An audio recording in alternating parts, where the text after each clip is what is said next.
libraries and video stores. If you've got memories of those institutions, you can join us on 1300 222 774. And if you work for one, tell me how freaky the password's got. 1300 222 774. And you can text in too on 0437 774 774. Alexi, you've been double dipping, I guess, with Halloween around the corner. The other one you've seen is horror, but this one's on the streams.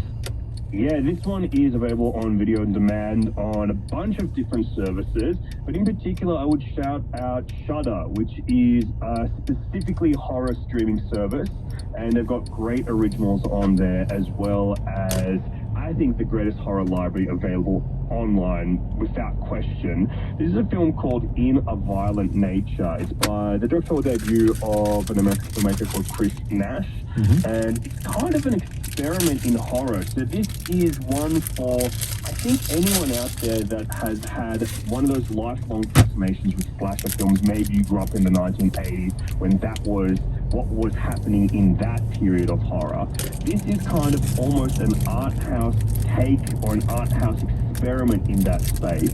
I'll give you a bit of a plot synopsis. The enigmatic resurrection, rampage, and retribution of an undead monster in a remote wilderness unleashes an iconic new killer after a locket is removed from a collapsed fire tower that entombed its rotting corpse. So I'd say it's almost like the slow cinema take on Friday the 13th, or even more interestingly, those slasher sequels. It's kind of those plots that you'd see so familiarly in slasher sequels, but all told through this kind of hazy, almost dreamy point of view of the killer. And it's cut long and it's cut sparse, and it's one of those ones that if you have the exact patience for its pacing, you can really soak in with it. And beyond that, there are some really nasty kills that feel like rich bonuses to this otherwise this artistic aesthetic that give you further pleasures, if that is what you're into. If that's what you're into. Ladies and gentlemen, this is not a rom-com, but if you do have a bit of a fondness for the old slasher movie, well, this really is the art house version. That is available on the streams, including Shudder, which is a horror-only streaming service. In a Violent Nature, which is a Canadian movie. It's just, is that right, Alexi? I think it is, yeah. I think it's Canadian. It's got that kind of Pacific Northwest feeling. You know, we're lost in the woods, and that beautiful green and those browns. So it's a very lovely, aesthetically beautiful, pleasing film, but it's nasty. It's really nasty. It's quite fun. There's some good humor to it as well. It's just one of those films that has really persisted with me, that has really stuck in my mind, and I think the more I think about it, the more I really like it and the more I really appreciate it. Sounds like you had a lot of fun, a lot of bloody fun. Mugai is the one that's going to be dropped. That's the First Nation horror movie. That sounds fantastic. That's coming out on Halloween on the big screens and on the streaming service, whether it's Shudder or mainstreams. Head to In a Violent Nature if that's your cup of Java. Alexi, it's been great to chat with you. Thanks for joining us tonight. My pleasure, and hopefully if you're feeling some more of those video store memories, you can come hang out with me on my podcast, The Last Video Store, where I talk to interesting people about their favorite movies, kind of in that same style of video store rental combo, and then I'll give them a recommendation based on their taste. So I'm still living that dream every day on that podcast. We can relive that dream with you on air down the track. I really enjoyed the conversation, but check out Alexi at The Last Video Store Movie Podcast. Thanks again for hopping aboard, Alexi. My pleasure. Have a good spooky season, my friends. You too, mate. Alexi Toliopoulos, what a pleasure. We are coming up to the 9 o'clock news. Then, an artist who has performed around Australia and New Zealand with Coldplay.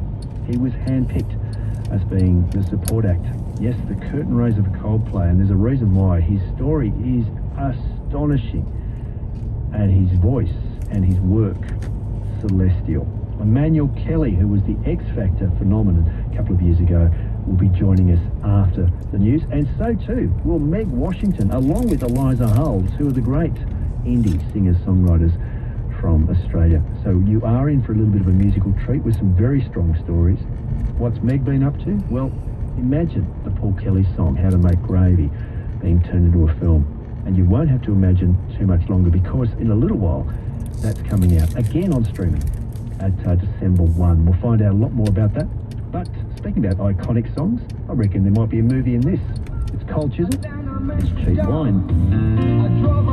customer service, go to any Mazda dealership. But for the very best customer service, come into City Mazda. Now, any Mazda dealership will give you a good deal, but if you want the very best deal, well, you've got to come into City Mazda. Biggest range, better customer service, and the best deals guaranteed. 32 Johnson Street, South Melbourne. T's and C's apply, LMCT 11621. Every Saturday morning from 8, thanks to Harvey Norman Computers and Electrical, Charlie Brown helps you navigate the tech world with life and technology. Got a question? Give him a call. Life and Technology, Saturday mornings from 8 on 3AW. Oh, the Blind Factory. Here's a little song about spring. Oh, spring! It's very little, actually. I like the Blind Factory spring sale, which is huge. It's bigger than Ben-Hur, only without the chariots. But they do have Romans, and blinds, of course. Oh, here's a good joke. What do you call a blind Roman? Appius Claudius. I don't know why that's clever, but apparently it is. Look it up. The Blind Factory. Oh, yes. Spring sale on now. Call 13-BLINDS. You're listening to Nights on 3AW for Supergroup Home Extensions. That's super with an A, as in A. Now that's perfect. Tony Tardio is with me. It's 4 to 9. After 9, Halloween, are you into it or not? That's the debate with Den. Halloween, yes or no? 133 Hello, Michael. How you going, guys? I was really interested in Tony's take on the Trump interview.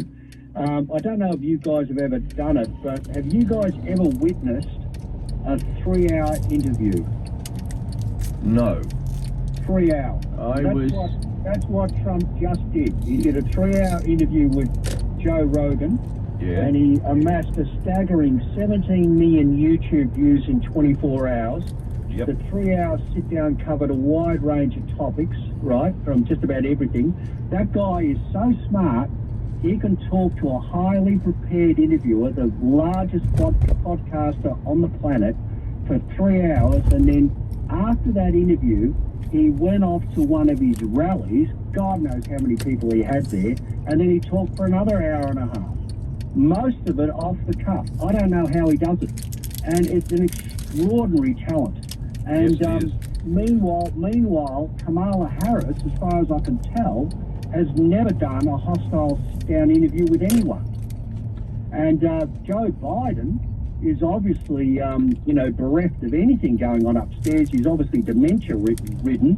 As far as I know, he's never done an actual full-on press conference. But Michael, could I just ask before we do wind up towards the news, are you a full-on Trump supporter? What I think I am is I'm a full-on independent person supporter. I'm not really a party person, and I see Trump as actually somebody who came and he could have joined the Democrats because he used to fund the Democrats. He used to say Republicans, you could tell them anything and they'd vote for it. But I really don't think that would stand up to scrutiny, Dennis. Oh, I think it does. I really don't think that would stand up to scrutiny. I think that we don't have time here, but basically, you can't let 10 million people in across the southern border and actually increase the rates of crime. People have been raped, people have been murdered. Michael, I'm not cutting you off, but I only have got 14 seconds to when Tony needs to say goodbye. Thank you for your call. Tony, goodbye. Goodbye, Dennis Walter. Halloween or not? 133 News is next. Call the Blind Factory. 13-BLINDS. Spring sale on now.